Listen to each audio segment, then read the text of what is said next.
di sini selanjutnya maksiat tangan yang selanjutnya adalah al-qatli, adalah membunuh ya.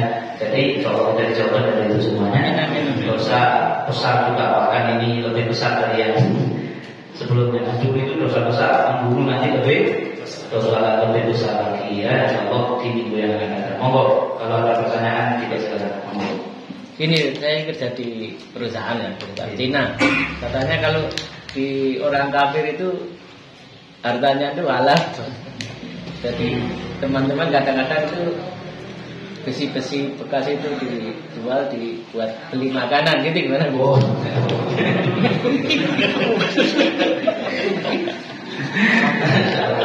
Ya, pertama saya kategorikan dua hal. Hukum bekerja kepada non-muslim adalah boleh ya. Hukum bekerja kepada non-muslim boleh dan gajinya halal selagi pekerjaannya itu halal. Misalnya non-muslim punya pabrik sandal, jualan sandal halal atau haram? Halal. Kita kerja sebagai karyawan di pabrik tersebut, pemiliknya non-muslim, maka hukumnya boleh dan gajinya halal. Ya, ini sudah ijma ulama dan banyak dulu sahabat, di antaranya Sayyidina Ali pernah kerja kepada seorang Yahudi, seorang non-muslim. Kemudian pertanyaan kedua, kalau kita kerja di tempatnya non-muslim, kemudian korupsi al-mentitu wal nyolong dengan anggapan bahwasanya hartanya dia itu halal, ini keliru ya, ini salah, tidak boleh, tetap nggak boleh karena dia itu kafir yang tidak harbi. Walaupun kalau membahas wajar nanti pakai sebagai pendapat, tapi ini pendapat saya ya, dan ini yang insya Allah harus kita lakukan. Dia bukan kafir harbi, kafir yang darahnya halal, yang hartanya termasuk itu juga, yang hartanya halal itu adalah harbi. Siapa kafir harbi? Kafir harbi adalah orang kafir yang memerangi umat Islam. Ada sekarang orang kafir, dia angkat senjata mau mengusir orang Islam dari lawang sini. Pokoknya Islam lawan harus dihabisi. Lawan tidak punya Islam, kemudian dia angkat senjata membantai umat Islam dilawan. Nah hartanya dia itu harus dilawan, ya gitu kan? Dilawan, kita membela diri, ya, karena dia mau mengusir umat Islam dilawan, dan kalau udah halal semua, tadi sama yang ngelawan, main rakok halal. Tapi harbi jelas, itu dipotong bahaya ini ya. Harbi. Sedangkan kafir yang tidak harbi tidak boleh. Paham? Gimana kafir tidak harbi? Nanti ada macam-macam nanti kalau dilihat ada namanya kafir muahad, ada namanya kafir dhimmi, ya. Walaupun sekarang itu ya salah kulihat. Kafir yang tidak memerangi umat Islam. Seperti di tetangga-tetangga kita ini atas orang non-muslim, tapi yang tidak mau mengusir kita, yang tidak mateni umat Islam, ya mana? Tidak mengobarkan perang terhadap umat Islam. Ya udah, dia dengan keyakinannya, dia minggu pergi ke gereja, kita Jumat pergi ke masjid, dia nggak ganggu kita juga tidak mengganggu mereka. Tahu? Ini tidak harbi, nggak boleh, jelas ya. Haram juga diambil hartanya. Kalaupun memang mereka itu bisa dikategorikan sebagai dhimmi, maka terancam hadisnya Nabi, kata Nabi, man ada dhimmiyan faqad adani, siapa yang menyakiti, mengganggu orang kafir dhimmi sama seperti mengganggu dan menyakiti saya. Jadi nyuri hartanya orang kafir dhimmi seperti nyuri hartanya Kanjeng Nabi. Wa man adani faqad adallah, nyuri hartanya Kanjeng Nabi, ganggu Kanjeng Nabi sama seperti mengganggu Allah. Ya jadi jangan malah ikut orang Islam, harusnya ditunjukkan akhlak dari karyawan yang jujur. Mencobalah seperti itu. Jelas ya? Gak boleh, hukumnya haram walaupun miliknya non-muslim. Terus iya sebenarnya kalau Islam itu kan mobil haram, non-muslim haram. Yang benar jangan nyolong, jelas ya? Jangan mencuri maupun itu kepada muslim maupun kepada non-muslim. Ya, saya kira sudah jelas. Ada pertanyaan lain? Monggo. Titipan ini kan anaknya kan suka dengerin ceramah. Nah, akhirnya pas khotbah Jumat itu dia dengerin itu enak, suka itu. Akhirnya dia tanya, kalau nyatet ceramahnya pas Jumatan itu boleh apa enggak? Itu. Begini ya. Bagaimana pertanyaannya bagaimana hukumnya mencatat materi khutbah Jumat ketika dia sedang mendengar khutbah? Sedangkan kan kita tahu ada hadis yang menyatakan bahwasanya dia hadis yang sangat biasanya berkata Jumatan ada jalannya ini. Ma'asyiral muslimin, sumberul mukminin rahimahullah. Kemudian Nabi Hurairah radhiyallahu anhu, Nabi sallallahu alaihi wasallam artinya jika kamu itu artinya hayya ma'asyiral muslimin, hai orang-orang Islam, sumberul mukminin, kumpulan orang-orang yang beriman, rahimahullah, mudah-mudahan kalian dirahmati Allah. Ya Nabi Hurairah diriwayatkan dari Sayyidina Abu Hurairah Nabi sallallahu alaihi wasallam, dari Nabi Muhammad sallallahu alaihi wasallam, bahwasanya Nabi Muhammad Nabi Muhammad bersabda, "Saudara Khatib, mana terus? Tidak saudara Khatib bermimbar ketika khatib itu naik ke atas mimbar apa namanya? Kalau tak dalam menaatku, maka jangan ada yang berbicara di antara kalian. Amsitu wasma'u rahimakumullah. Amsitu artinya amsitu, perhatikanlah, wasma'u dengarkanlah, rahimakumullah. Famanlahu fala Jum'atalah. Barang siapa yang ketika dengar khutbah Jumat, dia melakukan hal yang tidak jelas, gak fokus mendengarkan, maka tidak ada pahala Jumat bagi dia. Pahala Jumatnya hilang, walaupun gugur kewajiban. Pahala Jumat menunjukkan hilang. Kata Nabi Muhammad masal asor fala Jum'atalahu. Barang siapa yang pegang-pegang kerikil, karena waktu itu Masjid Nabawi nggak ada karpet, nggak ada, betul katanya beliau, nggak ada tasbih dan tidak ada dua penyebabnya. Satu, karena tidak ada karpet, ya jadi kadang-kadang ada kerikil. Kedua, dulu tasbih itu nggak ada sehingga banyak sahabat itu kalau zikir itu pakai, jadi mereka punya kerikil jumlahnya 199. Itu kalau mau zikir 100 kali, ini kerikilnya ditaruh di tanah ini. Paham ya? Nabi mengingatkan waman masal aso, siapa yang pegang kerikil maupun itu untuk wiritan, apalagi dulinan ketika khotib sedang khutbah, fakot lagu, maka sudah termasuk lagu, dan malah Jumat lagu dia tidak dapat pahala. Cuma jadi tidak boleh ngomong. Kemudian barang siapa yang ngomong kepada orang lain, diamlah. Kan itu juga ada kan? Lagu. Jadi ada orang ramai, kau tadi pening sampai mati. Kalau main, itu sudah lagu. Sing rame lagu, sing ini juga lagu. Jadi terus gimana? Diam, dengarkan. Tapi ada pengecualian di sini. Ada pengecualian. Satu, ketika khotib sedang menyebutkan namanya Rasulullah, tetap kita dianjurkan sholawat. Ini tidak termasuk lagu karena merespon, paham? Bahkan dulu banyak sahabat itu koyok jawab yang maunya khotib itu boleh. Tapi zaman saya ini sama lakon di Indonesia kalau tertanya, ya.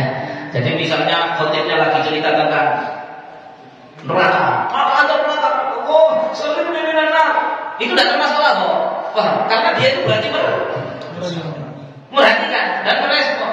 Nah, maka ini saya masukkan di situ, saya kiaskan hukumnya ke situ. Kalau nyatet itu tadi niatnya adalah merespon dan akan semakin cekat dan tidak membuat dia gagal fokus, maka tidak termasuk lagu, boleh-boleh saja.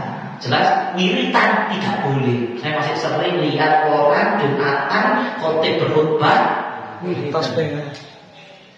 Teko tasbih dulu. Hei, nanti dia akan duduk mimbar itu ngomong itu ya Allah, harus ngomong sederhana. Oh, sekarang kita tahu pengajian ini. Senang wiritan tapi tidak tahu pengajian. Kalau wiritan boleh ganjaran tapi pahala Jumat hilang.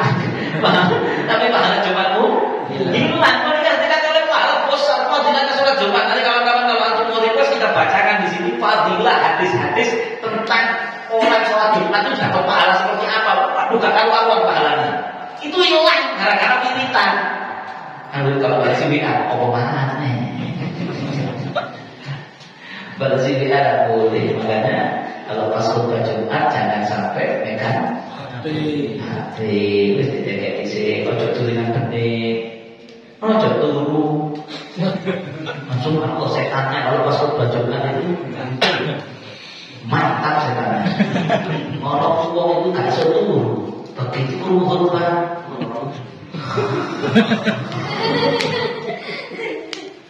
Kadang-kadang yang khutbah saya, itu kan tahu saya khutbah juga. Buat saya khutbah. Ya ma'asyiral muslimin, ittaqullah wa'lamu anna Allah amarakum bi amrin bada'a fi nafsihi. Saya ini kalau saya khutbah kalau ini ma'asyiral muslimin, ya berhati. Alhamdulillah, tidurlah ya. Harus mendengar. Saya tutup jawabannya, saya cerita dulu. Jadi ada satu orang khutbah, ketika dia khutbah, ini Abu Bakar ini ceritakan, orang ini khutbah, saat masjid itu orang yang masih turun, satu orang menangis. Dia khutbah cerita ada. Selesai khutbah, assalamualaikum, khotib imam sangat senang yang bising. Nangis imam bukaran, masya Allah, jangan pergi. Matur nuwun kula niku wis semangat khotbah dulu. Saya belum jenengan tok kula iki. Memang begitu. Seorang penceramah, seorang khotib itu kalau lihat orang itu meresapi, dia jawabin semangat. Saking saya lihat sampai nangis, sampai artinya bersih, masya Allah. Sampai takut ada. Oh, terus aduh. Apa? Kula dulu gak ada kambing. Kambing saya itu baru mati. Jenggotan atau mirip jenggotan. Dengan khutbah itu mulai dua jenggot sampai yang nyuri pedus manis aku nyuri pedus lah wes kita ngambul gak kalau khutbah itu masya Allah. Jadi ternyata situ sih nangis ya, nangis bukan karena khusyuk. Ada lagi satu cerita, saya dulu pernah di India ziarah makamnya namanya Al-Hawi Maulid Dawila, namanya Mangkor Tandu. Tempatnya kayak kalau di sini kayak Ampel Bulu Syaroi, banyak orang, masya Allah. Wahada lalu masyhur, terkenal dengan kewaliannya beliau. Luar biasa, dan beliau dulu memimpin pasukan perang melawan Inggris. Sampai dulu penjajah Inggris itu kalau dengar namanya Habib Alwi ini melayu ngomong barat itu, Habib Alwi melayu, aku sama Habib Alwi dia, wali terkenal orangnya. Suatu saat Habib Alwi ini sholat di masjid jadi makmum, duduk di belakang. Yang khutbah, maksudnya muslim, mari khutbah selesai. Habib Alwi ini sholat lagi, 4 rakaat. Sholat zuhur. Ditanya sama Habib Alwi, kok Habib khutbah ini dulu sampai kok sholat saya kenapa? Sudah apa? Sakit saya, sudah apa? Maksudnya kalau dijelaskan tidak ada apa. Terus ada sebagian takbir itu ya mungkin mengurus masjid. Tapi jangan begitu, kalau begitu tadi khutbahnya benar. Iya benar, sah kok sholat kalian. Terus ditekan. Cuma tadi kalian itu sembahyang diimami sapi. Sholat diimami sapi. Sing khutbah sapi, sing imami sapi. Makanya tidak pantas kalau sembahyang dulu nanti. Loh, tak mirip loh. Gimana Beb? Khotibnya nangis. Benar. Saya sepanjang khutbah itu mikir sapi. Karena saya ini mulai Jumat akan kena pasar sapi, kan tunggu sapi. Kemarin minggu lalu saya sudah lihat ada beberapa pilihan, saya bingung menjatuhkan. Ada tuh yang tidak, saya mau mulai khutbah mikir sapi. Jadi kadang-kadang ya orang sing ngurungono gak khusyuk, kadang sing khutbah ya gak khusyuk. Nah ketika yang khutbah gak khusyuk, gimana makmumnya mau khusyuk? Karena yang khutbah itu macam kok, tapi pikiran yang nanti, ya mana? Sedangkan makhluk aja minal galak, kok minal galak, omongan itu kalau dari hati masuk ke dalam hati. Kalau omongan itu cuma dari mulut, ya gak mampu, ya tambah tuh ya. Karena saya berubah setelah itu mana saya berubah hati, tak boleh terus mudah-mudahan. Kalau perkota amal gimana? Nah itu juga sesuatu yang tidak sebenarnya. Ya, mau perkota amal ketika khutbah salah, tidak boleh. Khawatir, saya tidak tahu ya, mudah-mudahan termasuk di 10, tapi khawatir masuk di ancaman ini tadi, karena itu mengganggu fokus. Iya benar, mengganggu fokus. Bukan berarti saya melarang apa itu Lulungan kotak amal. Lakukan itu sebelum khotib naik. Jangan pas khotib di atas mimbar. Jadi sebelum orang belum ngumpul, ya tunggu orang ngumpul sebelum khotib naik atau sebelum Bilal itu ma'asyiral muslimin lilingkan. Pastikan ketika khutbah dimulai sudah tidak ada kotak amal yang berjalan. Jelas. Saya kadang-kadang kalau kotaknya kecil, kadang saya sengaja, saya akan lurus. Kalau saya jadi makmum, ya. Kalau saya di atas mimbar kan tidak mungkin sama orang-orang ngasihkan kotaknya ke atas mimbar, ya.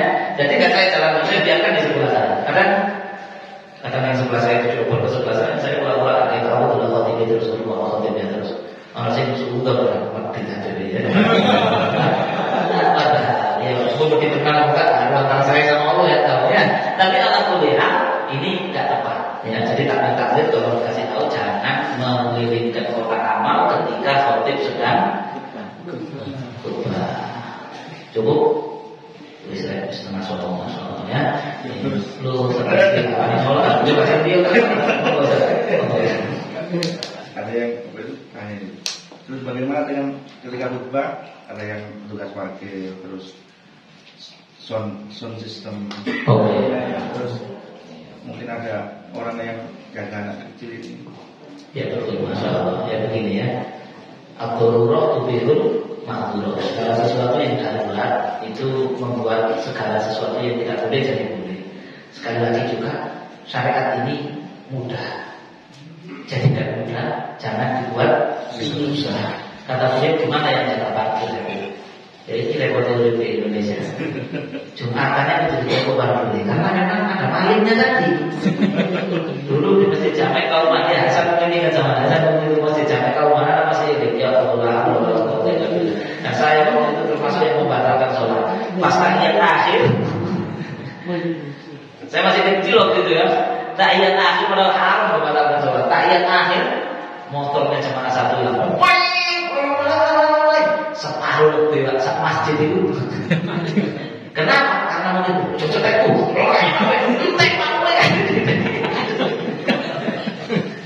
Sehingga karena maling sudah terlalu biadab sehingga tega mencuri sepeda motornya orang Jumatan. Sehingga kadang-kadang diharuskan ada yang parkir. Ketika khutbah dia jaga parkir. Kalau bisa sampai jaga parkir sampai mendengarkan narasi. Kalau memang tidak menyakitkan, ya insya Allah karena dia niat jaga. Pokoknya niatnya bukan karena duit, tapi niatnya karena jaga keamanan dia jamaah itu kan. Nah, insya Allah tetap dapat pahala.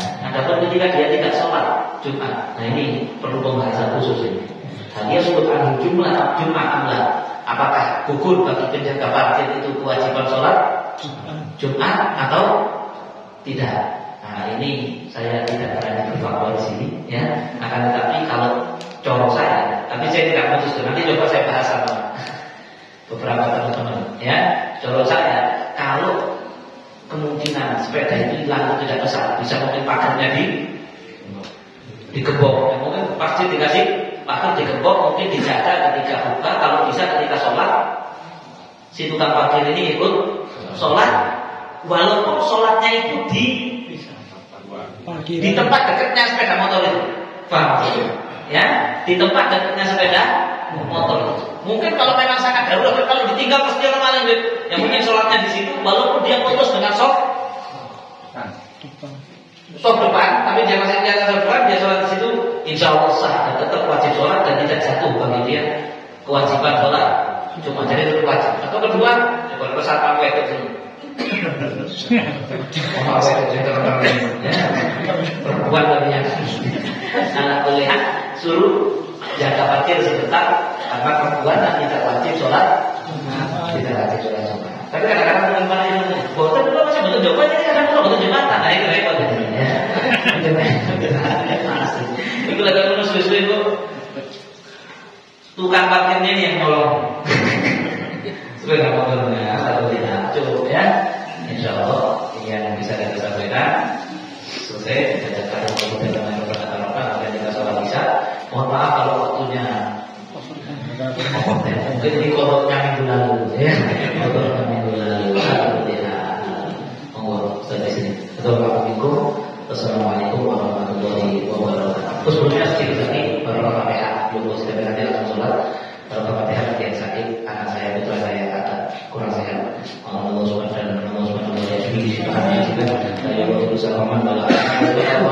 10 dari 231 kita ambil sebuah lagu Al-Fatihah.